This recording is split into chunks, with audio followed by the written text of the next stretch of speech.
আসসালামু আলাইকুম সবাইকে। পাঁচমিশালি রান্নাঘরের পক্ষ থেকে আমি রেনেসা রুমা নিয়ে এলাম একটি ইউনিক রেসিপি। আজকে আপনাদেরকে করে দেখাবো আমার মায়ের হাতের লাউ ফুল দিয়ে পাবদা মাছের ঝোল। কথায় আছে না, লাউয়ের আগা খাইলাম ডোগা খাইলাম, লাউ দিয়া বানাইলাম ডুগডুগি। লাউয়ের ডোগা দিয়ে তো অনেক কিছু করা যায়। চলুন দেখি লাউয়ের ফুল দিয়ে কি করা যায়। প্রথমেই আমি একটি কড়াইতে দিয়ে দিয়েছি রান্নার রেগুলার তেল, পেঁয়াজ কুচি, স্বাদমতো লবণ, এখন দিয়ে দিলাম ধনিয়া গুঁড়া, হলুদ গুঁড়া, সামান্য পরিমাণের মরিচের গুঁড়া।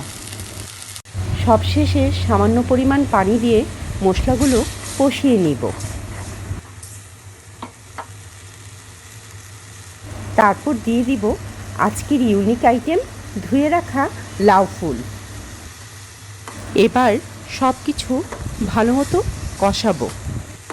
আমার মুখে কিন্তু এখনও লেগে আছে আমার মায়ের হাতের সেই লাউ ফুল দিয়ে পাবদা মাছের তরকারির স্বাদ। এবার এক এক করে কড়াইটিতে পাবদা মাছগুলো দিয়ে দিব। তারপর পরিমাণ মতো পানি দিয়ে দিচ্ছি। এবার 10 মিনিট অপেক্ষা করব।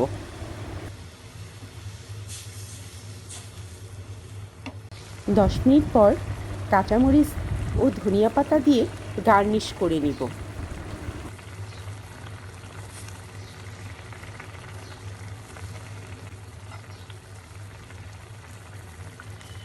তৈরি হয়ে গেল আজকের লোভনীয় লাউ ফুল দিয়ে পাবদা মাছের তরকারি। কেমন লাগলো সবার জানাবেন কিন্তু। আমি নিত্য নতুন রেসিপি নিয়ে আবার হাজির হয়ে যাব। সবাই ভালো থাকবেন।